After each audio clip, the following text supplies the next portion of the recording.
On the face of it, AJ Styles' current lengthy reign with the WWE Championship is something to celebrate. And then you remember they f***ed up so bad we ended up not really caring about AJ Styles versus Shinsuke bloody Nakamura. AJ is trying his best with what he's given, but the majority of his title reign has been a real kick in the He's in good company, though. I'm Adam Wilborn from WhatCulture, and these are 10 times brilliant wrestlers endured miserable title reigns. But before we begin, don't forget to subscribe to stay notified. Ding, ding, done.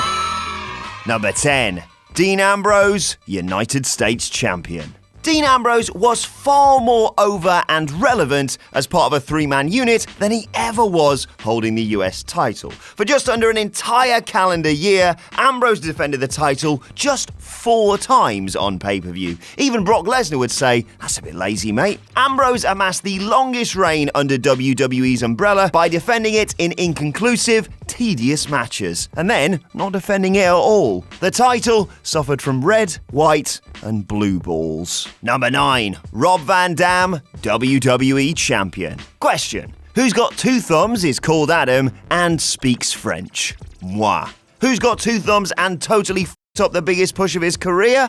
This guy. If there's ever a time to not get high in your car and then exceed the speeding limit in said car, it's when you've just won the biggest prize in the industry as the figurehead of an emerging brand around which you've been built. Van Dam defended the title just once on pay-per-view and then lost both the WWE and ECW World titles across a 24-hour period between July 3rd and 4th once WWE caught wind of Van Dam's indiscretions. Number 8. Seth Rollins, WWE Champion. He was portrayed prior to his ACL, MCL, and medial meniscus injuries as the spoilt adopted child of stern parents Triple H and Stephanie McMahon.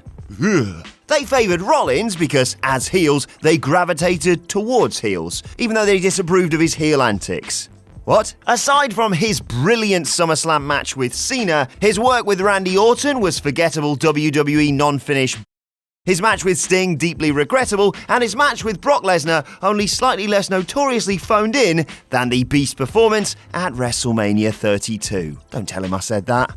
Number 7. Rey Mysterio, World Heavyweight Champion. Right, time to be honest. He only won it in the first instance to honour/cannibalise the memory of his deceased best friend, Eddie Guerrero.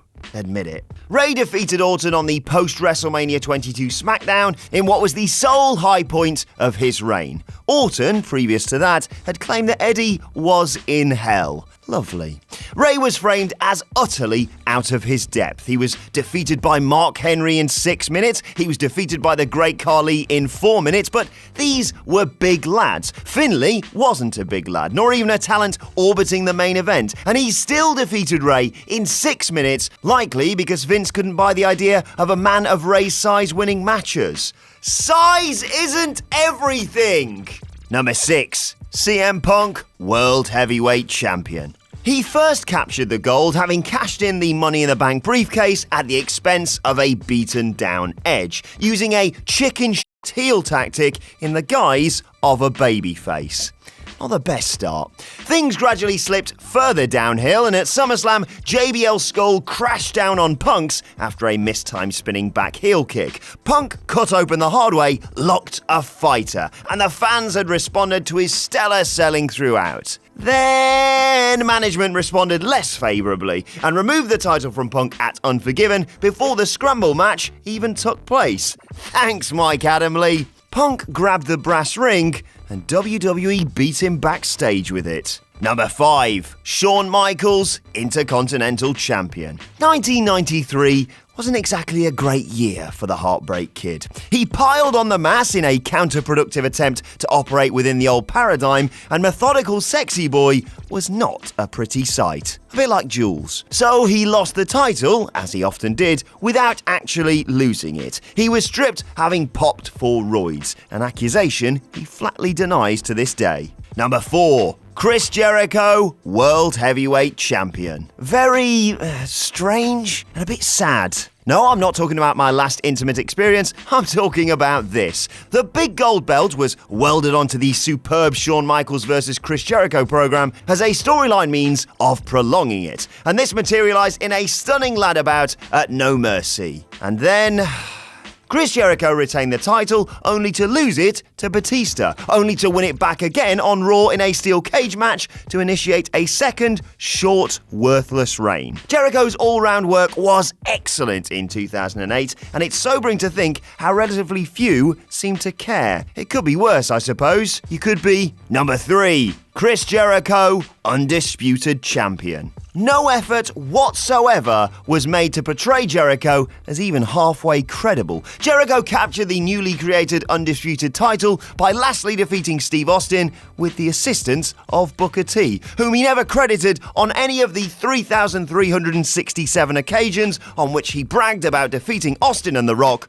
on the same night. At Royal Rumble 2002, Jericho again defeated The Rock. The match was electric, but Jericho was short-circuited by a layout that saw him rely on Christian, Lance Storm, and bloody Nick Patrick to retain. Hence why there was so little dramatic heft to his loss to Triple H at WrestleMania X8. Jericho won the title, only to lose it to Triple H. Meh. Number 2. Sting, WCW World Heavyweight Champion.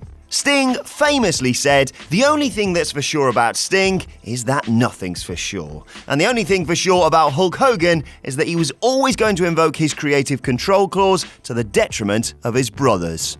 Brother. So, he instructed Nick Patrick to count slower than it took him to lift his leg for the big boot, and that's your competition to the WWF knackered. 18 months of excellent, restrained storytelling led us to this, where Crow Sting's first WCW World title reign was a retconned cluster, and his second was deeply unmemorable. Number 1. Triple H, World Heavyweight Champion. It's probably more accurate to say that we endured this miserable title reign. It's also not entirely accurate to refer to Triple H as a brilliant wrestler throughout this period. Triple H systematically decimated and/or racially abused several emerging acts in a cast-iron conclusive display of pure ego. He eventually dropped it with the old Triple H special, on a B-level pay-per-view a month removed from where he should have dropped it, in order to politically depict Goldberg as a B-level player, rendering all and sundry as bit players in graphically exposing matches. That is why they call him the Game.